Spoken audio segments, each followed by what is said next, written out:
So today we're doing another Notion video, and that's just because I've been getting a kick out of Notion lately and I'm really enjoying it. So I thought I might as well do a video on just how to create a great workspace for you. And like basically if you're a beginner at Notion, this video is for you, because I'm going to be taking you through some tips and tricks and just how to get started and start creating your own workflow, your own space. And also I'm going to go into how to personalize your workspace so that it's aesthetic and clean and just looks great. So obviously right now what you see on my screen is my own dashboard. So this I'm not going to dive into in this video because I've already done a video on my own Notion and how I use Notion. So if you want to watch that video, then check it out. The link will be in the description. But for today's video, I'm just going to go through and teach you guys how to use Notion if you've never used Notion before, or if you just want some handy tips and tricks on how to make it more aesthetic. So obviously if you're logging onto Notion for the first time, you won't be seeing this. So I'm just going to create a new page. How you create a new page is you either come here to this button over here, or you come to this button here. So I'm just going to click this button and you're greeted with this. You can start with an empty page, or you can import templates. You can go visit their templates. I would recommend that if you're new to Notion, you do just take a little browse through Notion's templates, because there are some things that could be useful. They're a good building block, you know, like the base. They're the base of the house and you can slowly build up from there. They're also showing you some databases that you can use, but we're just going to start with their empty page. So I'm just going to name this Hannah's dashboard. I did not spell that right. Oopsie. First things first, what I always like to do is you add an icon. Let's just add a placeholder for the time being. I like to use this little white heart, and let's also add a cover. You've got some basic gradients over here. You've got some like space themed images. You can also upload your own images, or you can link to an image, or you can use Unsplash. I quite like the Unsplash ones just because they're really high quality. And you can sort of search here. So if you go like floral, let's see what they come up. They've got some nice ones here. So let's actually go with this one. And also if you don't like the position it's in, you can click reposition here and you can drag it and sort of find one that you would like. Now, what you can also do is you don't always have to use the ones that are already on Notion. You can go and link some personal specific ones that you found online, but I'm not going to go into that now. It'll be a little bit later in the video if you want to watch that and watch how specifically you customize and make it look really aesthetic. That'll be a bit later in the video. For now, we're just touching on the basics, because the basics is what you need. And then once you've learned how to do the basics, you can really start making it look great. So up here, there's 3 little dots, and this is for styles and exporting and some settings. So basically Notion comes with 3 fonts that you can use. I like to use the serif font just because I feel like that's more my aesthetic, but there's also mono is quite nice. It gives it more of like a coding feel, but I like to use the serif font, and you can also make it smaller text. I just embedded a photo here. What you can do is here, there's full width, and basically that means do you want it to be full width like this, or do you only want it that much? I like to use full width because then you basically get to use all of the page for Notion. As you can see, it's a bit overwhelming now because I've only got one image here. Okay, so now you've got your blank space, you've got your icon, and you've got your cover photo. The next thing to do is to start adding things that you want to have in your Notion space. So how you do this, how you start adding things to your Notion workspace, is there's this little plus icon here, and you can click it, and basically Notion has this whole list of things that you can add. It's a very long list. The other way that you can add things is by hitting the backslash, and then you start typing what you want to add. So if I want to add a calendar view, I can start typing calendar, and then the calendar view will come up and I can click it. There's my calendar view. It's up here and I can name it. So one of the very useful ones is called page, and when you click it, it'll bring you to a new page. Now you can see up here in the breadcrumbs, this is basically like File Explorer except in Notion, and it's through your pages. So now if I want to add a finance, this one for finance. If I want to add a finance page, I can just type this in and I can start working in this whole new page. If I want to go back, I can either click the back arrow here, or I can just click on my dashboard. So now I've got this little finance icon here. I can do this with multiple things. So if I go, let's say travel, and let's also go recipes, and then maybe reading. So if I want these all to be on separate pages, I can click all of them. I can click the little action key and I can turn them into pages. So if you click here, you can change the icon of the page. Now you can also do this once you've opened the page. Up here you can add an icon, and when you add an icon, let's just add this black circle, it'll show up here. But you can also do this without having to open the page. Now when you do this, you've got the option of using emojis, icons, or custom icons. So emojis are pretty self-explanatory. There are some nice ones, but there's not many. Or you can go to icons. This is new that Notion's just introduced, and they're a bit more minimal. You can also filter through the icons, which is really nice. So if I want to search travel, because this is my travel page, you got given a lot of options here. This little plain one is quite cute, and I'm going to make it brown. But what I would recommend is that you do actually look through this list, because there is a lot of things on here that you can work with. You can upload files, you can have all your databases. It's good to look through these. But once you become a bit more skilled with Notion, you'll sort of know what you want. Once you've gone through this list a couple times, you won't have to look for what you want, and you can sort of just start typing it. So if I hit the backslash and I need a to-do list, I know I can start typing to-do list, and I just hit enter, and then my to-do list is here, and I can go like wash the dog. I don't have a dog with me, but wash the dog. What I'm going to do is there's also heading, so I can start typing heading.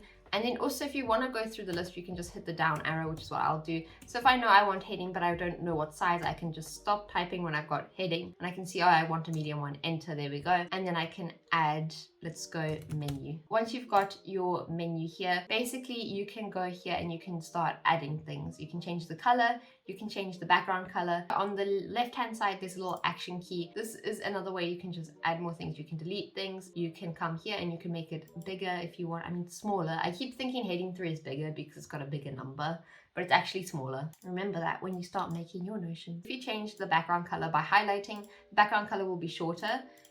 And if you change the background color by clicking the action key that's on the left-hand side, and you click the same background color, it goes across the whole page. Now, one of the other things you can add, let me just, actually I'm gonna make this gray, I think. We're gonna go for a theme right now, so just to show you that you can do this as you go, and you don't really even have to plan one out that much. But so what I'm gonna do now is I'm gonna show you databases as well. Databases or databases? Databases.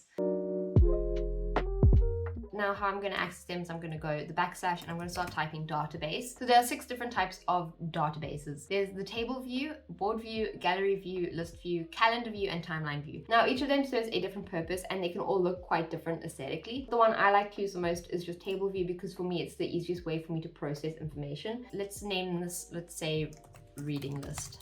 What you can also do for the tables is that sometimes people don't like being able to see these. So what you can do is you can rename and you can just put a spacebar in there, click enter, and then the actual table view name is gone and it looks a lot more cleaner. So if I'm here, you can also customize these. Obviously it's like making a little table. So with this one, if I wanted to change the name, I could change this to, let's say, book title. If I want to change the tags tab, I can go and let's say author, and then I can also add different columns. So when you click here, you're adding a new property and you've got all of these different properties that you can create. I'm going to create another select tab, and this is basically I'm going to create like a little star rating. What I can do is I can paste that, hit enter, and now I've created a 1 star. I can click here again, I can paste it twice, I can click enter, and now I've got 2 stars. And basically you do this. Let's say you're doing 5-star ratings. We do this again, and then we go one last time like that. And what I also like to do is I'll just make all of these gray. Also, you can just filter and sort in these. So basically, if you sort ascending, it'll start with the lowest star and start going up to the highest star. But this is dependent on how your property is organized. So if I come here, and this is the order. So if I bring the 1 star into the middle, then the 1 star isn't going to be in order. You need to actually order it how you would like to order it here. You can also add dates in your database. So if I want to add a date, I'll click here and then add a date. If we say date finished, then you can sort it like that. So something that's also really cool that you can do on the databases is that you can filter and sort. Now I usually use these quite a bit. So if I want to sort, I can click this and I can choose what I want to sort. So if I want to sort the select, which should actually be my star rating, let's just say that. So if that's my star rating, we are now sorting by star rating, and I can go ascending or descending. So if I want to see my 5-star reads first, I'll click descending. If I want to see my 1-star reads, I can click ascending. I can also add more than one sort, which is really useful. So if I want to do date finished, I can add that, and let's just actually add a bunch of little dates here. So I've got all my dates. So if I added a sort, I can sort my date by ascending. So then I sort of can see, okay, what's the first 5-star read that I read this year? And it's really customizable, which is great. You can also filter. And if I only want to see ones that are unchecked, then I can just see the ones that are unchecked. So if you're doing work, for example, and you don't want to see the ones that you've completed or work that you finished, then you can hit the filter and you can filter out the checked boxes. So another thing that you can add to your database, which is quite cool, is you can add a number column. Now basically a number column is a bit more of a math related column. So it's really great for tracking finances, for tracking, let's say if you're trying to average a certain amount of steps a day, or if you're trying to average, like, let's say a certain number of pages read per day. Since we're sticking to the reading theme right now, at the bottom of each column there is a calculate little tab, and you can change it for each column. The math one has obviously a few more options that you can use. If you've got the checkbox, for example, I'm hopping, but If you've got the checkbox, you can actually count what is the percentage that's unchecked, and you can say, oh, I still have 75% of my work to do. Let's say, oh, I still need to read 75% of the books. But for numbers, you can do the average. Let's say you want to do pages per day. Then you just type that in, and let's say today I read 600 pages, I finished a whole book. The next day I only read 30 pages, and then I didn't read any pages on that day. Then I can see that I averaged 210 pages a day. So it's very useful, especially if, like, let's say you've got a habit tracker and you're tracking steps. I use that to see how many steps I'm averaging, and I know I did well if I averaged over my step goal. What you can also do with tables, which is new and it's very cool, is you can click this little plus icon here, which is next to your table view. You can click it and you can add a new view. So if I want to see this in a calendar view, let's say, then I can click that, and then I've got two different views. Now you can label these, or you can just rename them so that it doesn't have a name. When I have multiple views, I do like to have the name just so I know which one I'm looking at, because like you can sort of tell, but I prefer when it's a lot easier to tell, because then I can move around Notion a lot faster. Oh, but these are all untitled. So let's just say I finished a book here. This is the name of the book over here.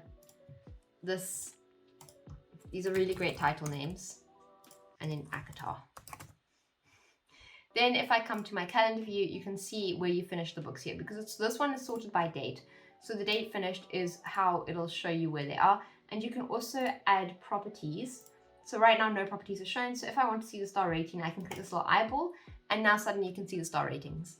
This table doesn't make sense, but I'm just showing you how some things work. So it's not supposed to make sense, because obviously if you finished it and there's a date finished, you don't need the checkbox, because how did I finish this book on March 15th if it says I haven't finished it, but I say I have finished it?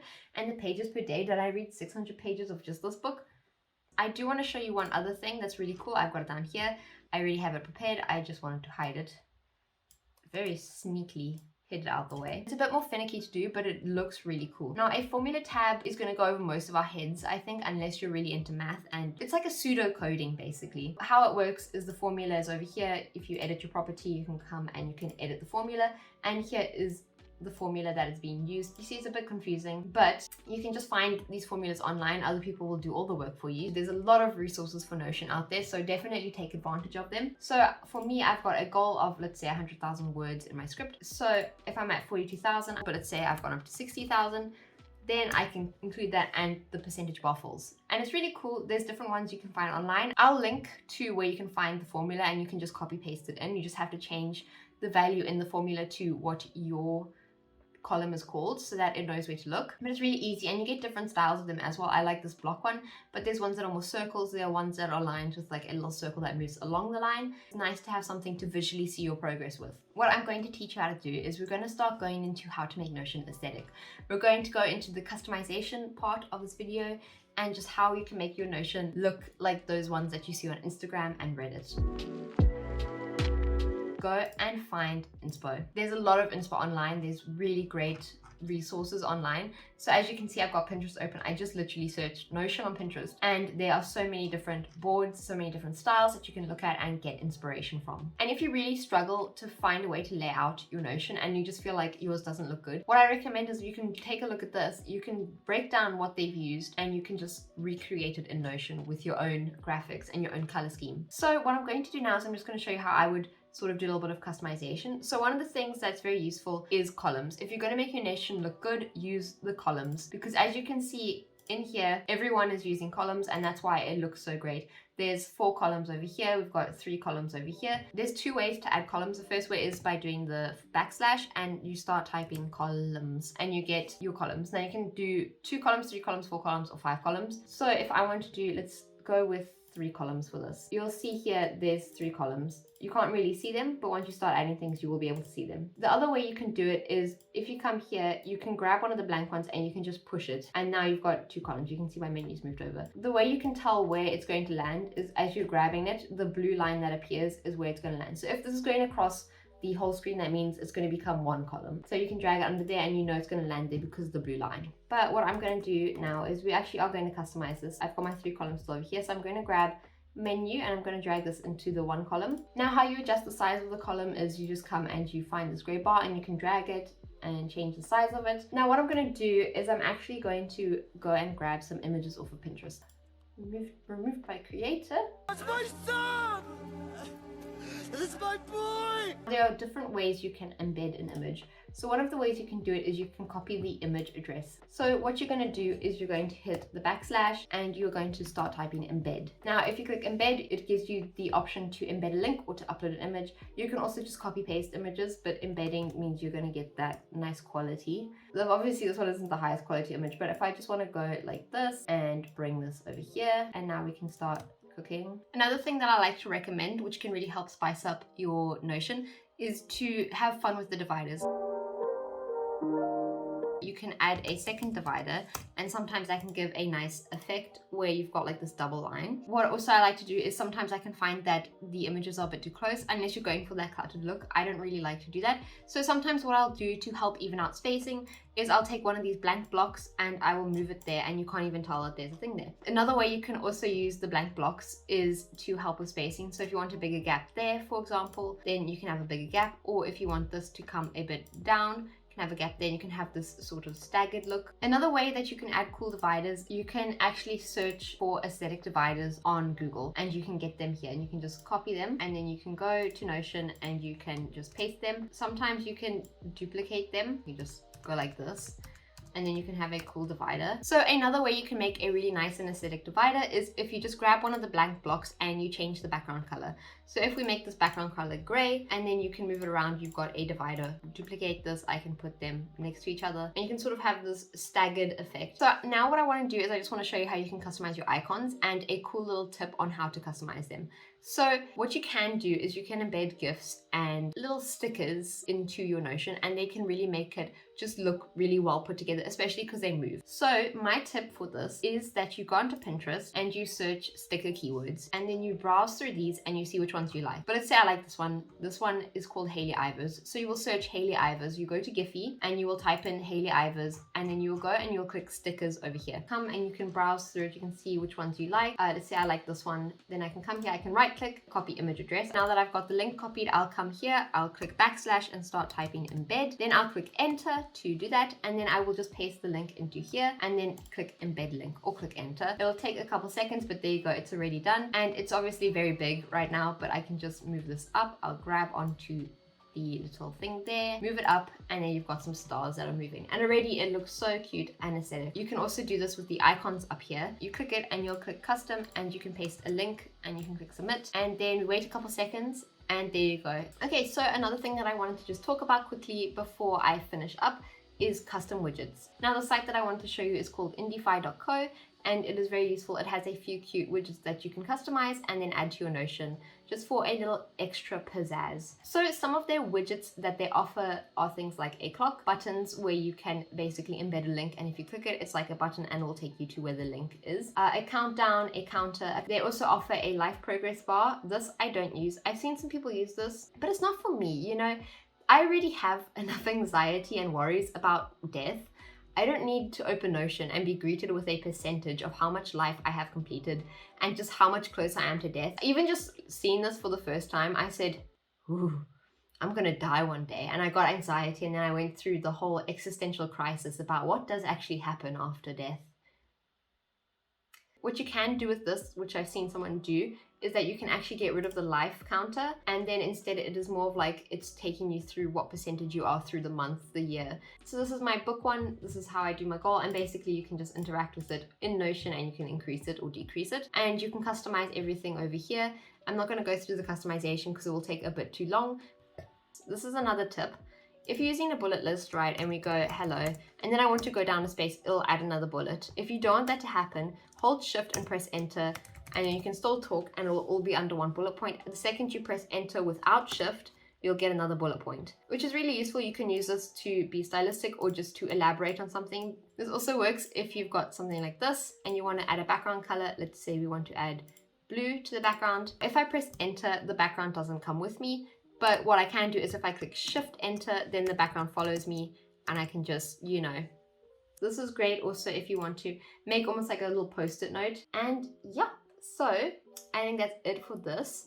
There's nothing else that I really think I need to go through. Notion's a lot about experimenting, but once you have the basics down, you can really start putting in your own style and flavor into Notion. You just need to know the basics, and then once you actually start implementing them, you get a lot better at seeing what you like and just how you can work around things, and it becomes a lot more easy to integrate everything with each other, how to add images and make them look good. If you have any questions, feel free to leave them in the comments below, because I do go through every single comment that you guys leave and I love replying to them all, so you can ask away. And if you guys want to find more of me, I'm super active on Instagram. You can send me pictures of your own Notion. If you need any help, you can also message me on there, and I'd be more than happy to help, or at least try help with what knowledge I have of Notion. Don't forget to hit the like and subscribe if you found this video useful, and I'll see you all on Sunday with another video. So yeah, bye guys.